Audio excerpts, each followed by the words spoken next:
cases, those policies do not go along with government policy.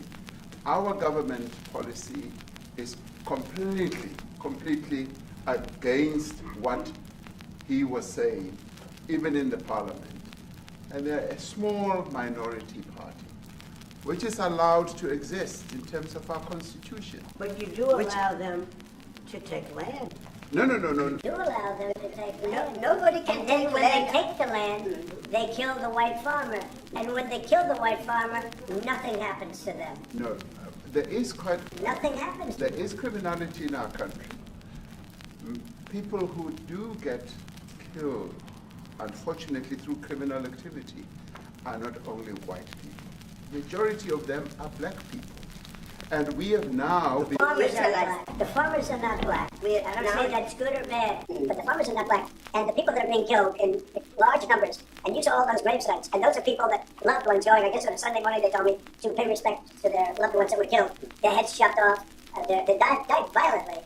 And, we're here to talk about it, and I didn't know we'd get involved here, but I will say this, that if the news wasn't fake like NBC, which is fake news, covering one of the words, ABC, NBC, CBS, horrible. But if they weren't fake news like this jerk that we have here, if we had real reporters, they'd be covering it. But the fake news in this country doesn't talk about that. They don't want to talk about it, but now they have to talk about it. But they won't. This won't even be a subject. They'll have him talking about that. Why did a country give a free, think of this, why did a country give an airplane to the United States Air Force? Okay, the United States, not to me, to the United States Air Force. So they can help us out, because we need an Air Force One until since Air Force One is being built. Two of them being built. But Boeing's a little bit late, unfortunately. So why did they give us a plane to the United States Air Force? That's what that idiot talks about after viewing a thing where thousands of people are dead. I'm sorry, I don't have a plane to give you.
Bringing a little boss. Yeah, little boss. Welcome everybody to Rad Pod and Not So Chill. I'm Heidi Kuda. I'm here with Jim Stewartson and High Fidelity. And yeah, nice opening hi-fi in this week's episode of reality TV fascism. Trump further denigrates America, further tries to trash our institutions. And Jim, I guess you should just kick us off with what we just saw in the opening. I know that you wrote about it, and you know, um, we're just gonna. I mean, this is just something we're gonna have to get used to. It's gonna just keep happening. Yeah, I begged world leaders not to come to America anymore because I'm going to die of cringe poisoning. I like watching that was I mean, first of all, Ramaphosa, and I know he's not perfect, and South Africa isn't perfect, and blah blah blah. But my God, it was so impressive just by being an adult, right? Just by Yeah. literally being a grown up. Yeah. And that line, Right. I'm sorry, I don't have a I don't have a plane for you. plane. Brilliant. Ooh. Ooh. I mean, Ooh. it wasn't insulting, right, to him, and he knew it wouldn't be. Trump actually accepted his bribe, even though he didn't give it. So it was what was amazing was just the open display of brain fucking. So let me Yeah. let me explain what I mean.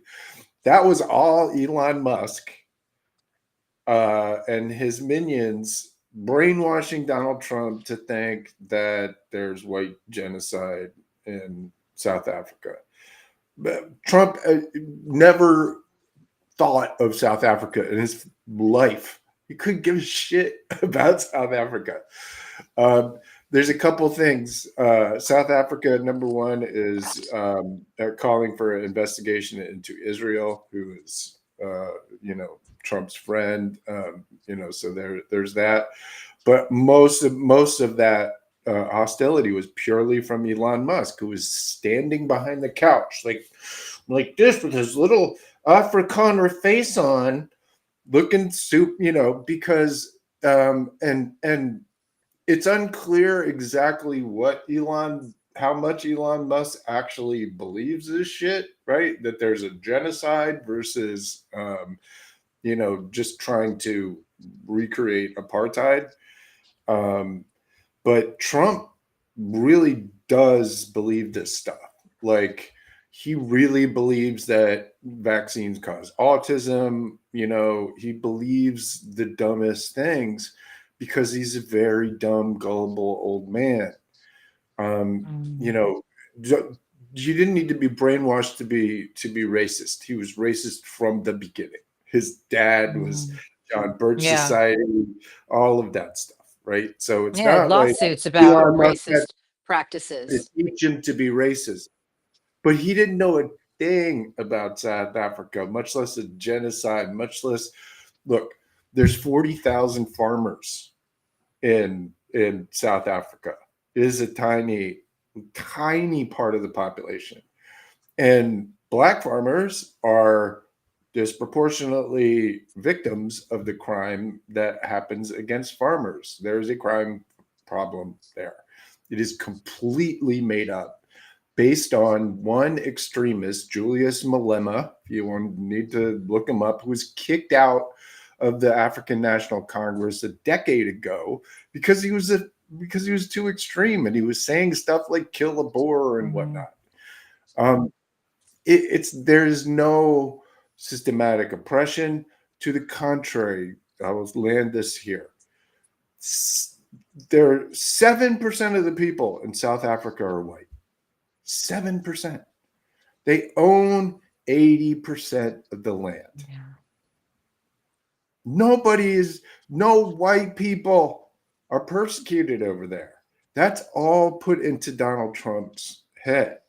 And that's why it's so dangerous, right? Because the day before, he's trying to sell America, and we should talk about this, on a $175 million golden fucking dome, right? Yeah, that's something you're Because going the to have to same break down for us. are putting in his head as well. Like, all of this stuff are just a bunch of psyops getting passed around by grumpy old men that then transfer it to the rest of us. Right. And so that's what I saw, was just a pathetic old racist who's getting jerked around by, people who are expert at this stuff. And just a couple of notes on this, Jim. One of them is that for those who don't know, Woody Guthrie wrote a song about Fred Trump's practices and racist practices when it came to being a landlord and his real estate transactions, and how they had codes to not rent to African American people. And there were lawsuits about this. And Roy Cohn, the infamous mob lawyer, actually represented Fred and Donald Trump on these lawsuits dealing with their racist practices. And this goes back. And of course, there's a story about Fred Trump being at a KKK rally. And so this is a long history of that. But also, what I hear when I hear these narratives is it goes back to all of the playbook that we've talked about over and over and over again, that othering playbook going both ways. And it wasn't that long ago that there were these lies being seeded about Haitian immigrants and all of this. And you've got the racist, narratives about the caravans, and it's just over and over and over again. And they just have to keep their base inflamed. They're always throwing hungry meat to their base. So whatever Donald Trump believes, I don't know, but he is a Russian operative, a autocratic operative working for all the dictators around the globe to form an alignment, against democratic nations to further the destruction of the, post World War II liberal world order. And these are very sick and dangerous people that we needed to be protected from. Can I just got to point out something about the Golden Dome, right? Somebody in chat said the military industrial complex will be cashing in on the Golden Dome. Actually, SpaceX, Palantir, Starlink, and Anduril I will be. yeah. Yeah, not the military. I don't think Boeing or No, but no. They're right. They're right. This is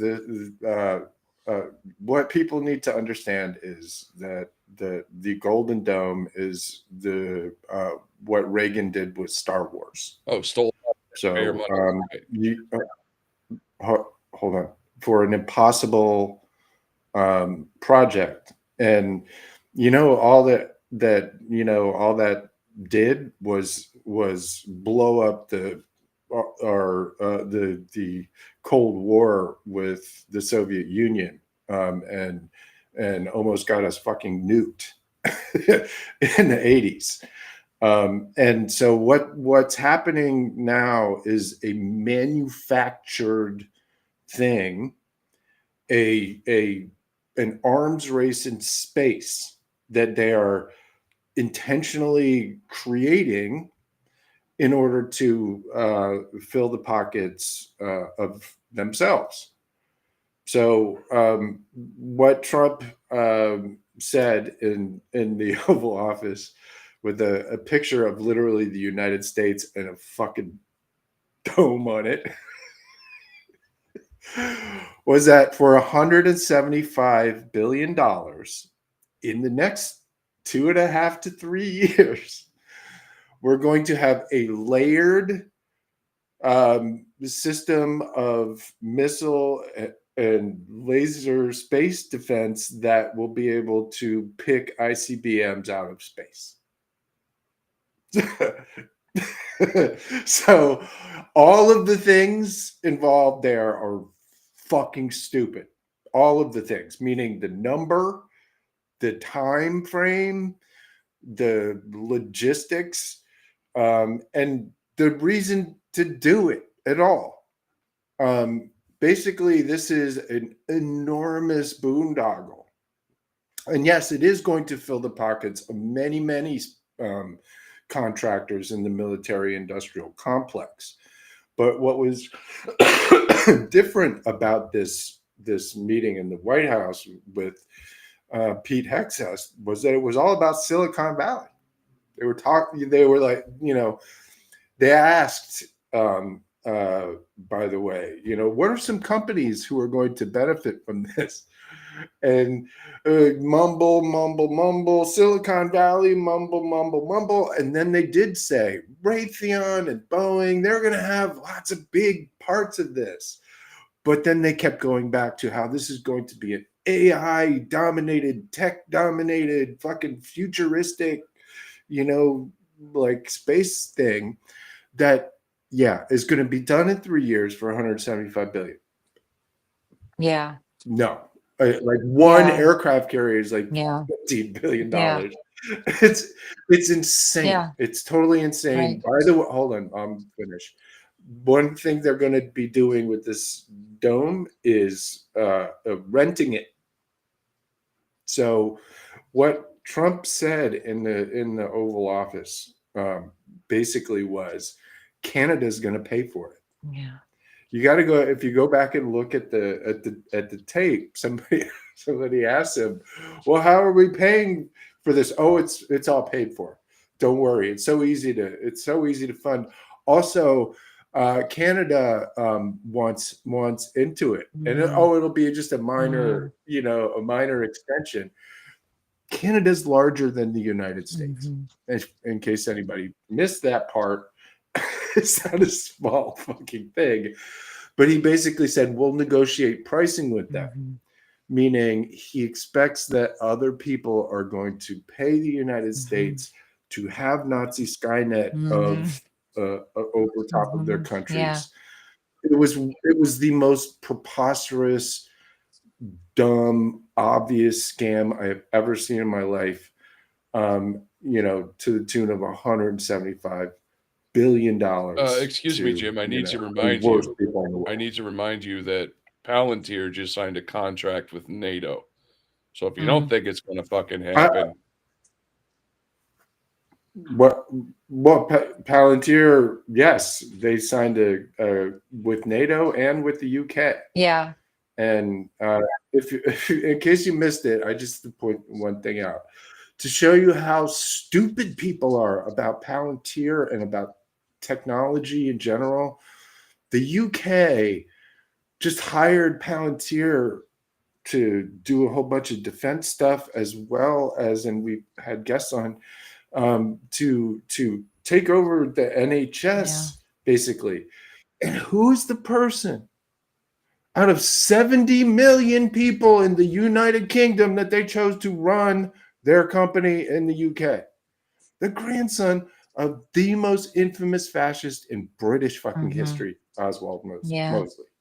Yeah. Like, what does that tell them? How do you make the decision to hire a company who's going to do that? Yeah. Who's going to give that signal? I don't understand. Well, yeah. I mean, Sorry. it's global. This network's global. They're not hiding anything. It's like the cartoon that Hi-Fi showed in that intro.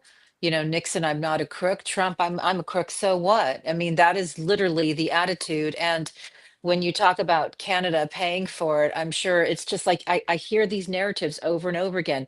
Build the wall and Mexico's going to pay for it. It's like this stuff must really work well to the mangy base that seems to, feed off of this. But meanwhile, back in the real world, we have some good news. Romania actually voted in their pro-democracy leader and rebuked Russia, MAGA, just like Canada rebuked MAGA, just like Australia rebuked MAGA. So around the globe, we are watching these elections occur that are really quite historic, where the candidate that represents European values, democratic values, EU, and what used to be, as I was saying, that post liberal World War II order, they are rebuking this stuff. They want stability, which is why we had Monique Kamara on our show for EP 139 to break it down for us. And why don't we just go ahead and roll with one clip if you have it ready to go, Hi-Fi?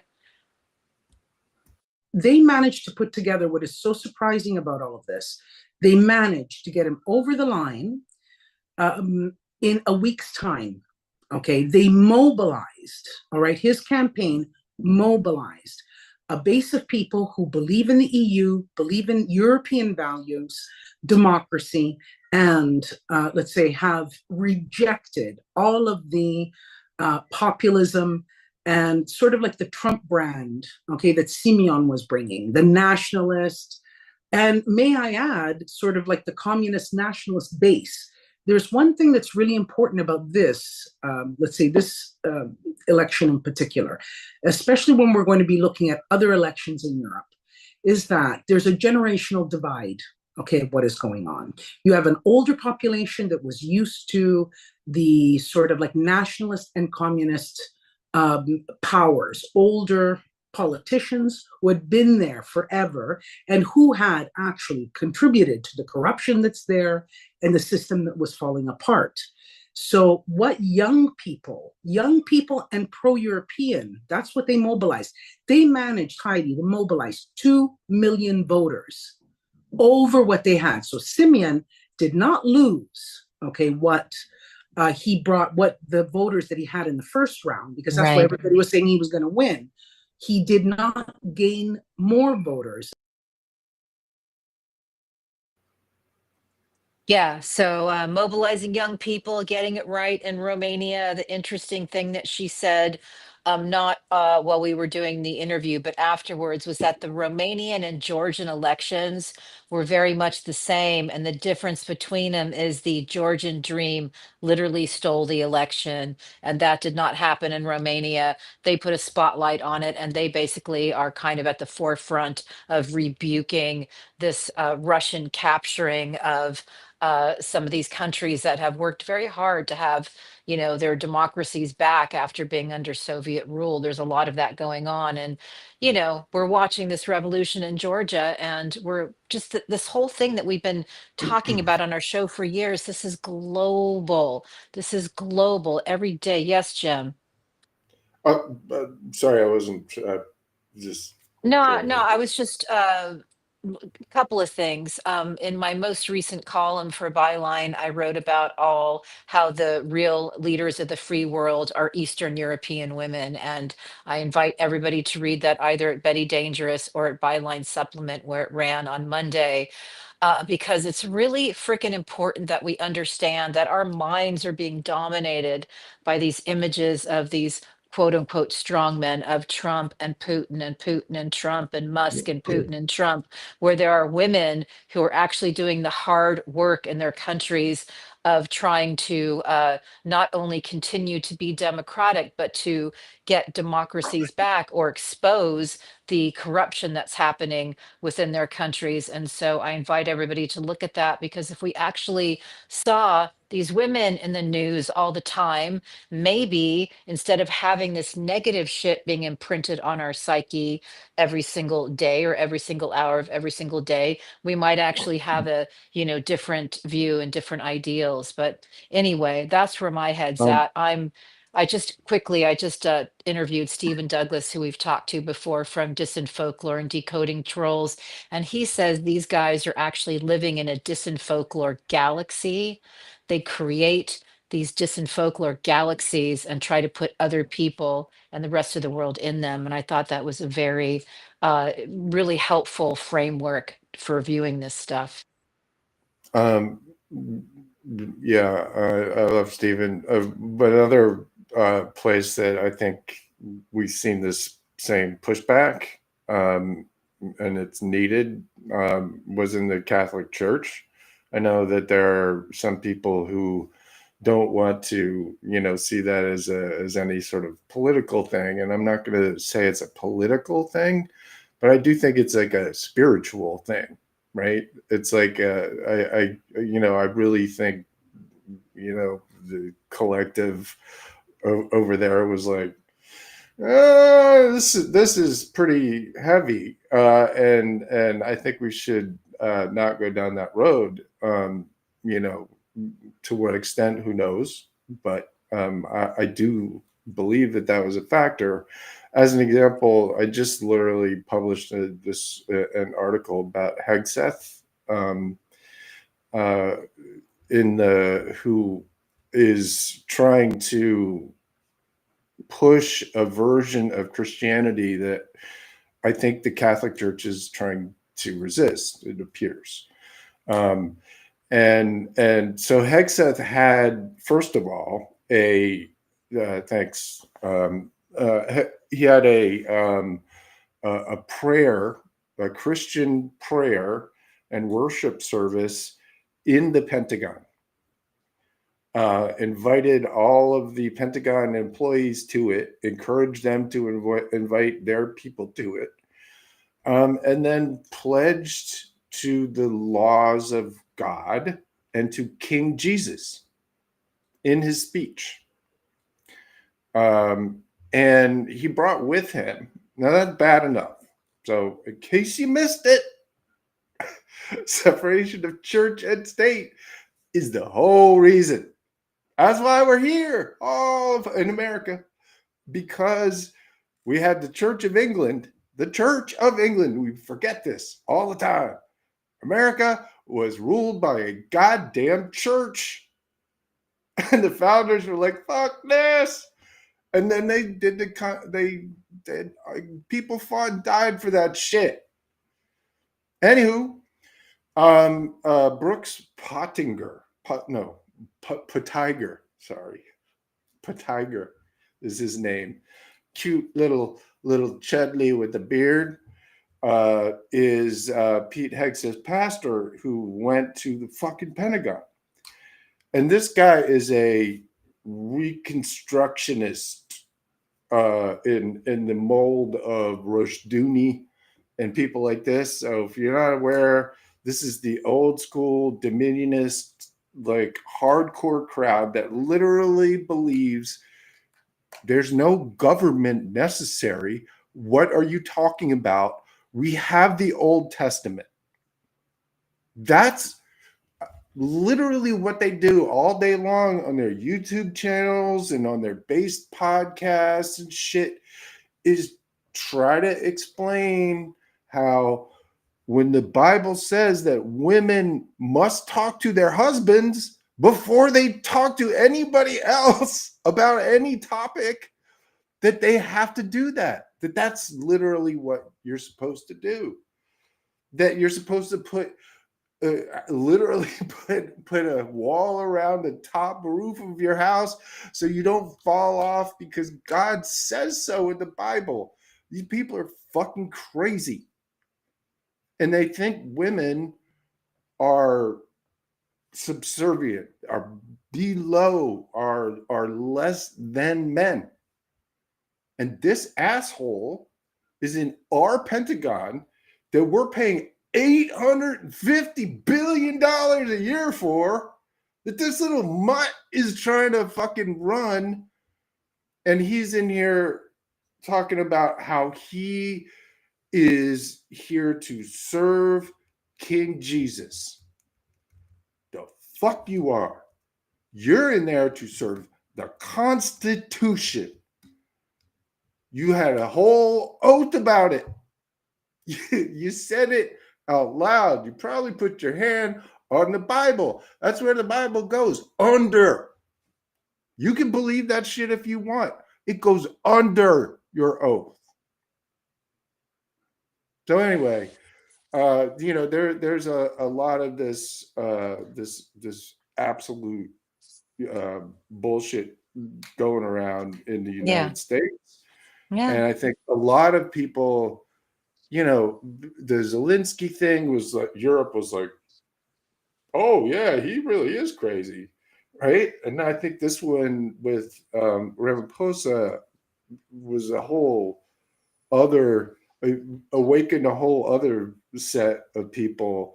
And what I'm hoping that this Hegseth thing makes people realize, wait a minute, you could believe, like, Christians, you don't want that.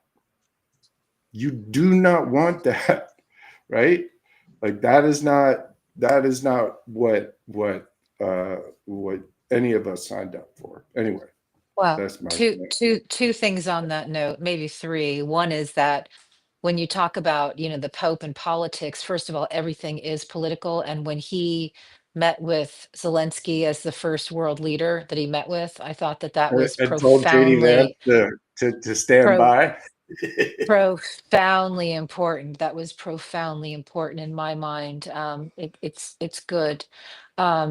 And the other thing is when you talk about serving the Constitution, you have half a dozen members of the Supreme Court, which are serving their extremist version of a Catholic God before they serve the Constitution. So I think we've seen these patterns and this erosion for some time now. Yes. And I don't remember what the third one is because Hi-Fi's got the big finger up. What's up, Hi? What's The up, big Hi-Fi? finger. Actually, I got to talk to some people. Not YouTube. Shh, hold on. Hey, American Catholics. Hi, it's me, Hi-Fi. Y'all let the crazy Catholics fuck this country up. The church is going to be hosed for a hot minute, man.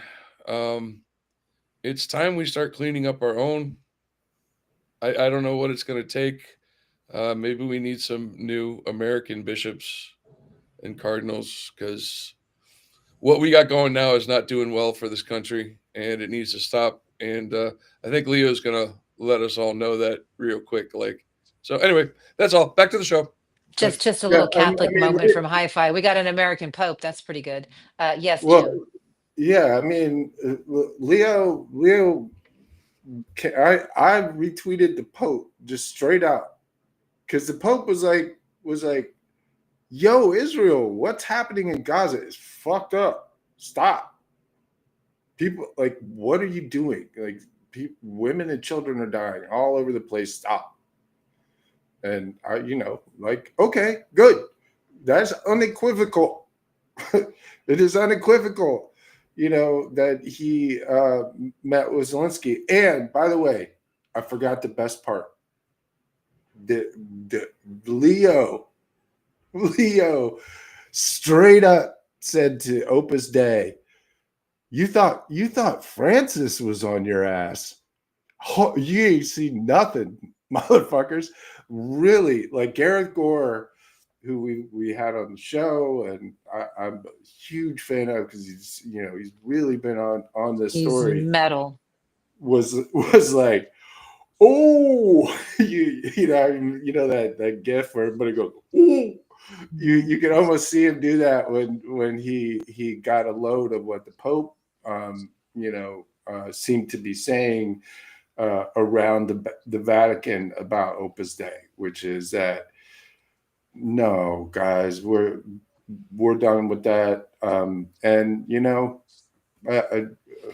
Praise be to Francis, rest in peace, because he set things up. He set things up so that despite JD Vance killing him with Novichok or whatever happened allegedly, I don't know, but actually, He just gave him ice cream. He got all phlegmy. He choked. It sorry, was I don't know who said that. Stop. He People said are that, now we're just saying making shit up. I don't so know. that we ended up okay anyway. And again, I have no skin Yeah. in this game. I'm an atheist, but I appreciate.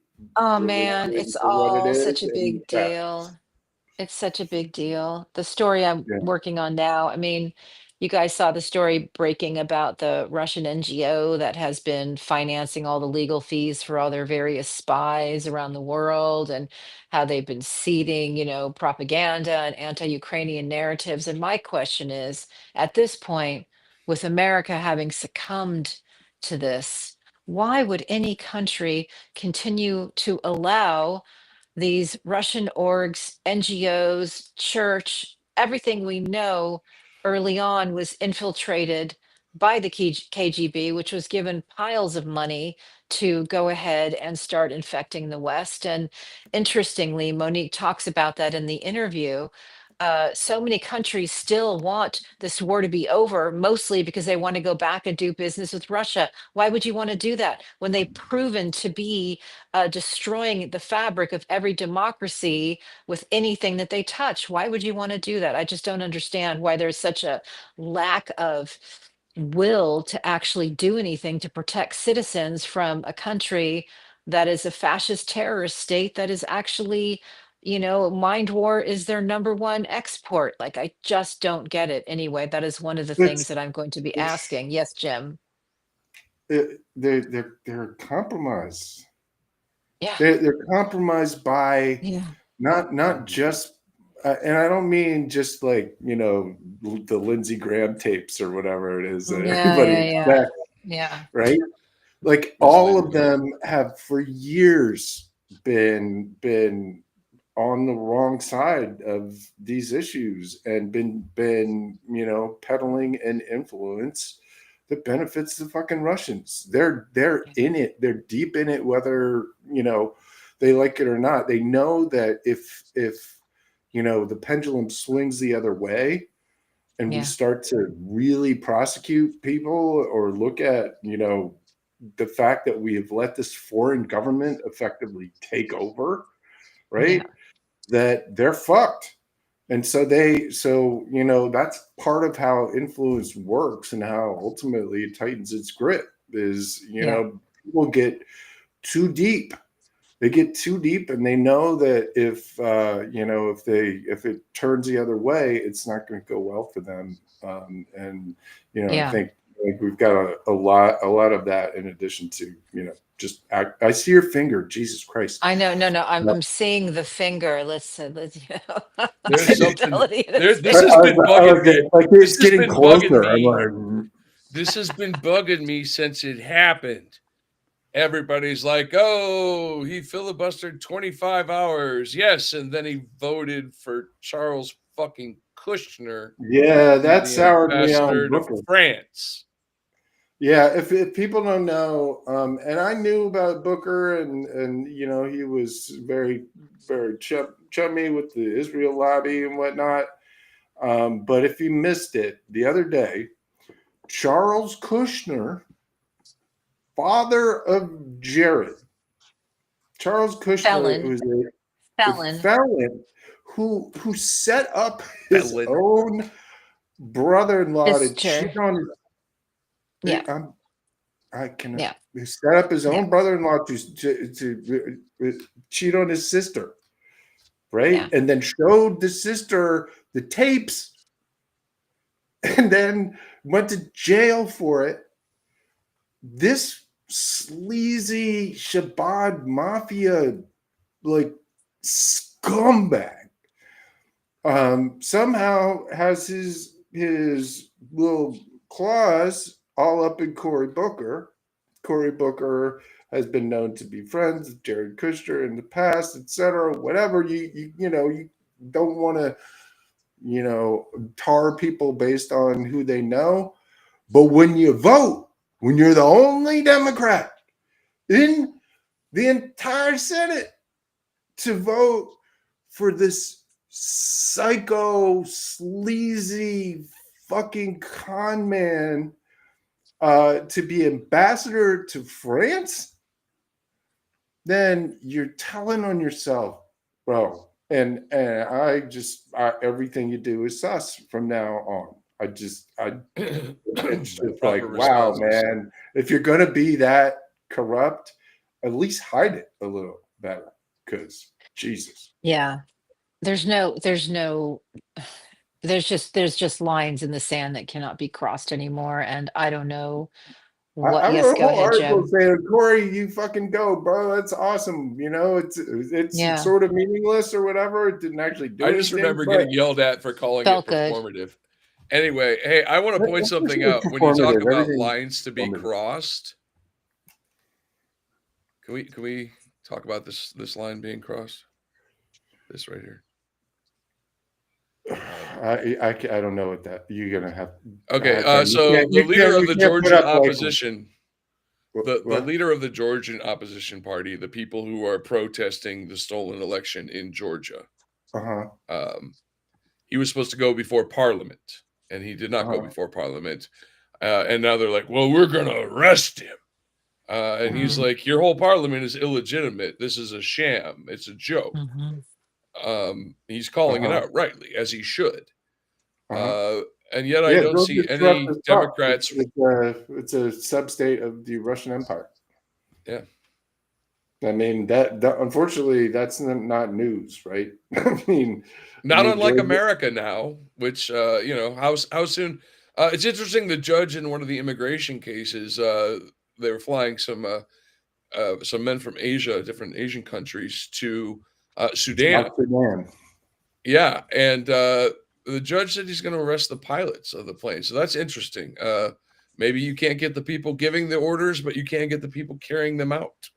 I just Who can't knows? believe this is real life. I can't even believe it. I can't even believe the things that we cover week after week and day after day. I'm speechless. I got nothing on that one. I'm just horrified. I mean, it's just Well, endless it's fucking horror, people you know? people need to see that it is endless fucking horror. They need to see that it is dysfunctional. Oh, oh, the big beautiful bill that cuts, well, some ridiculous amount of money to Hmm. Medicaid. There's going to be a Hmm. lot of horror. Hmm. I'm a little okay with the fact that my grandparents have passed, because old folks now are about to get really, really Terrifying. hurt. Yeah. Yeah, Yeah, I it's mean, Uh, terrifying. let's talk about that for a second. Yeah, I've looked at that. So it's a $5.1 trillion tax cut. So in aggregate, the bottom 20% loses gets a tax hike of $800. That's the bottom 20%. The top 20% makes $10,000, gets a $10,000 tax cut. So, so basically, what's happening here, if you've seen the wealth distribution curve, is already like like beyond stupid oligarchy phase. What they're trying to do is siphon the tiny last remaining drops out of the bottom 80%, because they don't actually want that 80% to own anything or have any power or vote at all. What people still fail to understand, that in aggregate, this is the attempted return of slaves. Like, they want this. They want people suffering and poor and dying, because it's far, far easier to control that population. So what this budget does, it will kick 8 million, between 8 and 13 million people off of insurance, Yeah. killing many of them. It cuts $500 billion in Yeah. Medicaid, $500 billion in Medicaid, 300 billion in food aid, right? So 5 trillion in tax cuts and a trillion in cuts to the poorest people in the country, that this is guaranteed to start killing. The Yeah, I the mean, the last thing, the cruel thing that they use as a mechanism is means testing. So you will mhm. see this all over the news. Oh, all we want them to do is work. All we want them to do is find a job, right? Oh, well, we don't want them, the 25-year-old sitting playing video games on the couch. Well, I had a follower say, well, my grandson is in his 20s and he spends some time on his couch playing video games because he's got the treatment that he needs to not be a violent, out of control, potentially suicidal or homicidal lunatic. He's got the treatment that he needs to be safe for himself and the people around him.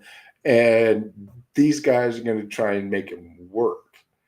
And if he gets kicked off, it people might get hurt, not just him. Yeah, And so we've yeah. got a complete disconnect. Anyway, sorry. Yeah, Go well, ahead. we no, thanks, Jim. We also have a billionaire problem. We literally, what did people think when they voted for billionaires and Trump stacks his cabinet with billionaires? Did you think that was going to be a good thing? No, these are the people that we needed to be protected from. That's what we needed. We needed protection from them. So all the poor people who voted for billionaires to get tax cuts are going to see what that actually means, and how, and again, I say this repeatedly, how America ended up on its ass where poor people only cared about rich people's taxes is just the meanest trick that was ever played. And about to find out, unfortunately. Yes, high fidelity. I kind of, it's some sick schadenfreude I have. I love the fact that the myth of the competent billionaire is being destroyed in front of our eyes, right? Yeah, there's And something to we've be said always for had that. this rags to riches, pulled themselves up by their bootstraps. We found out that's not true in any way, shape, or form. There's a lot of Yeah. chicanery behind all of these billionaires. There's foreign money out the wazoo. There's Yeah. apartheid emerald mines. There's all Yeah. sorts of wacky shit. And the instability, I hate to say it, but maybe humanity needs a little taste of instability, even though it's going to suck. The only question is how many bodies are going to pile Yeah. up. But Scary. people, well, like, okay, hey, guess what? This leads into our next clip because people are going to start looking for competent people. We are in a pivotal moment, okay, geopolitically and internationally. There is such a sense of instability. If you talk to anybody, that's the first thing they say. They don't know whether they should be getting married. They don't know whether they should be investing. Companies don't know because of the tariffs that are going on. Do I invest? Do I grow? Where do I put my money? Where is my future? Young kids, okay, as well. They're really lost. And this is such instability. So, what happened in Canada, all right, is that you had that conservative brand, the same brand that was showing up in Romania, showed up in Canada with Poilievre, and also in, okay, Australia with Dutton. Okay, so what I'm seeing is that you've got conservatism. That brand of conservatism is not successful. The reason why it's not successful is that, sooner or later, when you promise things, you actually have to get it done. They need leaders. People are looking for leaders who have, let's say, a personality. Their own person is someone who is credible. In what? Okay, someone who is not just sort of, as Simeon was a thug. He was what do you call it? He was a hooligan. Okay, a soccer hooligan, right? You got Poilievre, who hasn't done anything except for being in politics. He was brought up in politics, never actually had a job. In Australia, it's a little different, but at the same time, the Liberal Party in Australia, their platform was they were just kept flip-flopping, okay, the whole time. So people were looking for, especially in this time of turmoil, especially now where they don't know, okay, what is coming up? Do we spend money on defense? How do we keep everything going?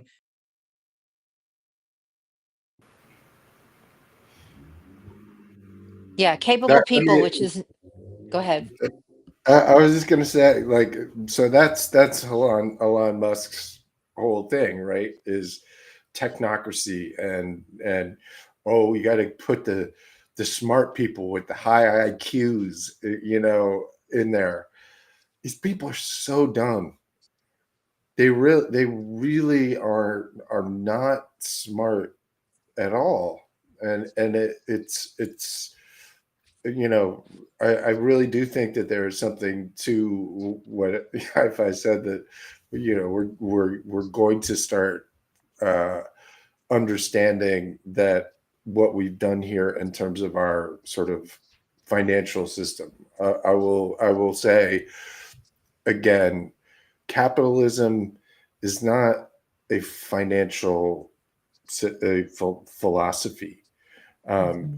Capitalism is an animal instinct to control and to gain resources at the expense of others, right?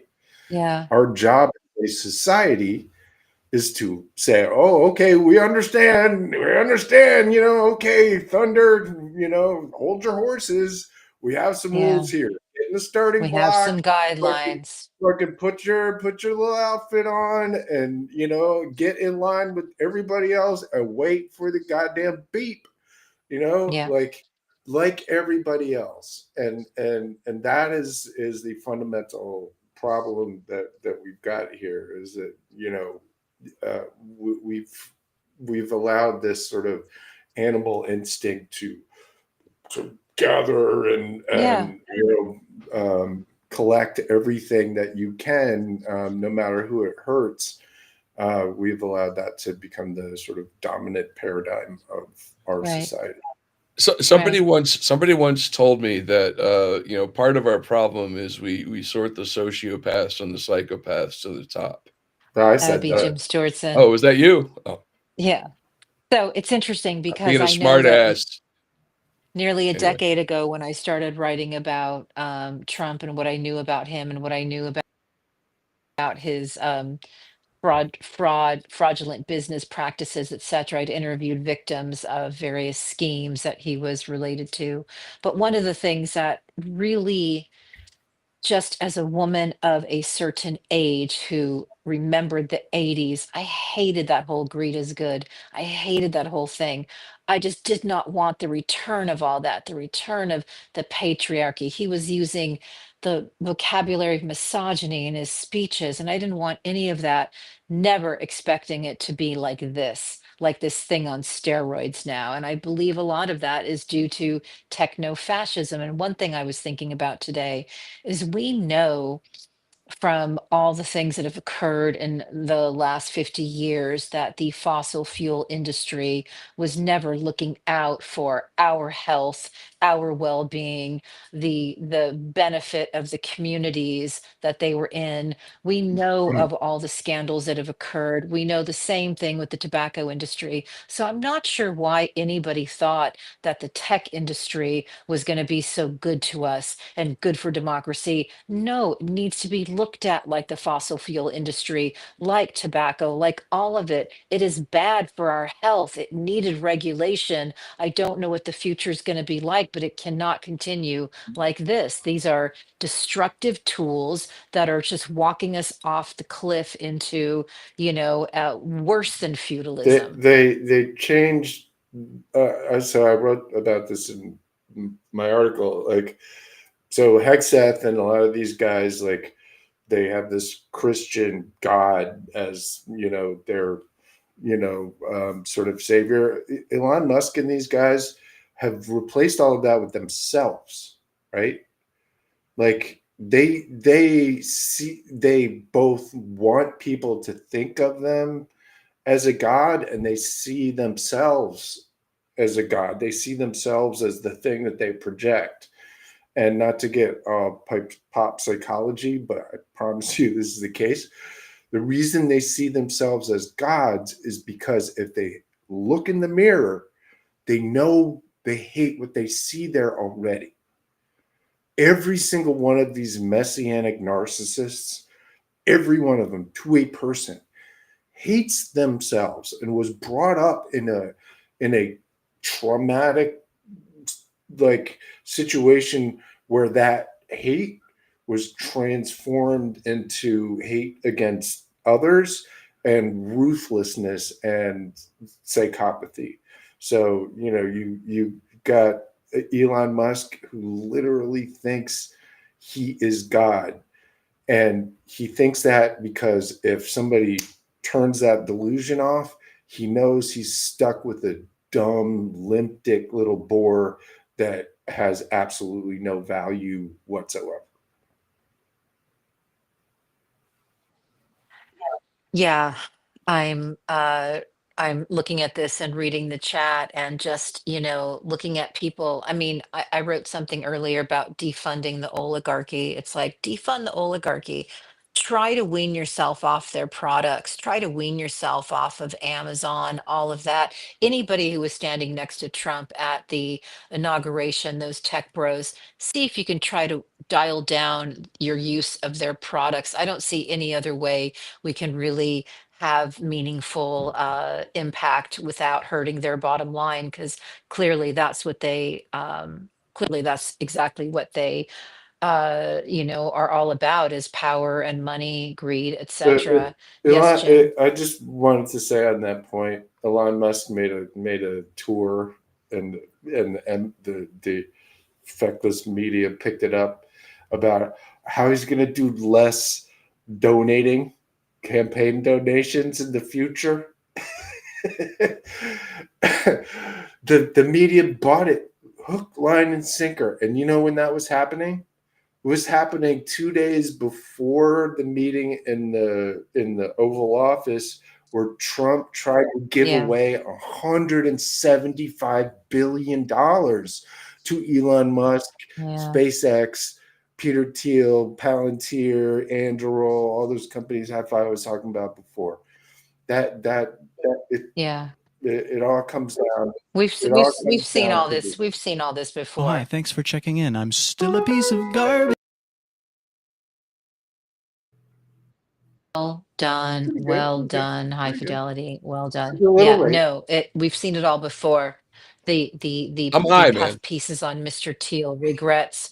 The puff pieces now Okay. on Elon Musk regrets. Oh, hell no. His job is going to be to funnel as much of our stolen money to Russia as possible with some imaginary, space plan to Mars. So just like, cannot take our eyes off these people. And other countries, I really hope that they're looking at America and refuse to take Elon Musk's money to also infect their democratic nations the way we've been affected. Something you said, Jim, that I'm trying to remember about the self-loathing aspect. I think that's really, really important. And And I don't remember. I think about people oh, I know what it was. A long time ago, maybe it's almost been a decade ago, I read about the person who created the like button for Facebook. This is a man riddled with regret. He knows how that was used. He knows what happened and what happened with Cambridge Analytica. At the time I read the article, he was sending his children to a school which didn't use tablets, didn't have any electronic devices. And I thought, must be nice for you. But it's like, yeah, what has been created here is as destructive. Everybody lives in fear of the nuclear bombs or whatever, but that's what this is. That is what we have done to our society, and I don't know what's going to reverse it, it, but people better start thinking about yeah, it. I mean, again, it's unfortunately what we've let happen is like the people who like come up with this stuff, or not come up with it, steal it from others, and then make the most out of it. They just suck. They're just terrible people, right? You got Zuckerberg, who makes Hot or Not, for colleges, and then Peter Thiel, apartheid fucking, new billionaire with all his PayPal money, rolls in there, and he's like, okay, you want to build the biggest information honeypot that ever existed on planet Earth?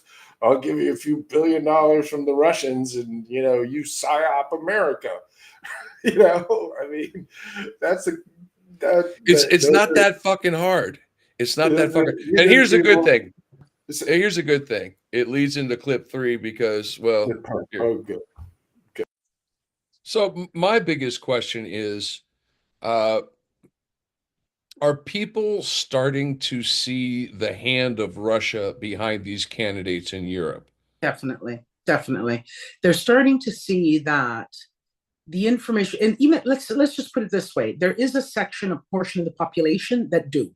Okay, there's also a portion of the population that look at this information that's being put out there, and they're seeing that it's not lining up with the reality of what they are actually seeing playing out geopolitically. Okay, so information warfare, for example, is really effective when it is for a tactical used in a tactical way, not, let's say, in information warfare per se, okay, without it being attached to some sort of operation in a grander scheme. This is where what is happening now. People see it for what it is. I think it's really important, and that goes back to Romania, Canada, Australia, and also really UK and France elections and German elections. So this is, this is something that I hope Americans are going to make an effort to read the reality tea leaves pretty soon. Really, make a recommitment to truth and reality. And one way to do that is to understand the distant folklore galaxies that people like Musk and Trump are living in. I like give people better words and better framework. We have one more clip from Monique, and I think that's our show almost, guys. Let's talk about your perspective on this because you refer to it as like the faux peace talks. Yeah, they're not. I don't think they're real in any sense of the word. I think that each player went to the peace talks with a certain mission in mind. None of them, okay, the Ukrainians and the Europeans know damn well that the Russians are not. This was not anything at all to do with either getting to some sort of deal on a ceasefire. We all know. I mean, it's not the first time that either the Europeans or any of us looking on at what the events in Ukraine since 2014, we know the way they operate. We know the way they operate from even before that with Georgia and Chechnya. So it's sort of, I call them faux because, they're not really, okay, it's sort of like on the surface for media purposes, okay. Trump, I think, is just waiting for the moment when he can just do those deals. He said it himself in the tweet. I mean, more blatant or transparent than that, I don't know how you can get, right? Without him actually putting it in your face. We want to lift sanctions. We want to get into business again. Let me remind you too, but he's not the only one, because in Europe there's a really huge, powerful lobby of businesses and industries that would love to get back to business, okay, with Russia.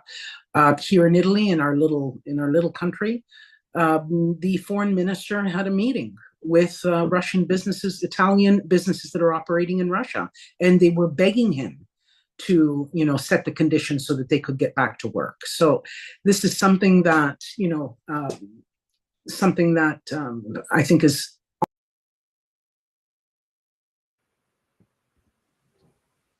Yeah. And what's missing is morality. What's missing is any discussion of stolen children. What's missing is, any discussion of war crimes, of, poisonings, assassinations, defenestrations, etc. So whatever, go back to business. And, I know you guys don't believe in karma, but I do. I do. I want to see it.